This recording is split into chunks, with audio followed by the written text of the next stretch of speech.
Hi friends, तो हम आज बात करने वाले हैं खेसारी लाल यादव जी के सबसे ज़बरदस्त मूवी राजा की आएगी बारात के सॉन्ग के बारे में, जो कि बहुत ही शानदार गाना सुबह सुबह ही रिलीज हुआ है।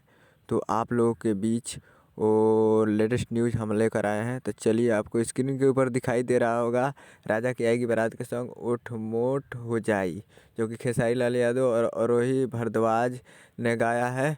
और इसमें निर्माता सुरेंद्र और निर्देशक है लाल बाबू पंडित जी, और लिखे हैं आजाद सिंह जी इस गाने को। तो ये आ गया है SRK music Bhojpuri YouTube channel पे। तो आप लोग जाइए और सुनिए SRK music Bhojpuri YouTube channel पे, और प्यार दिए इस सॉन्ग को।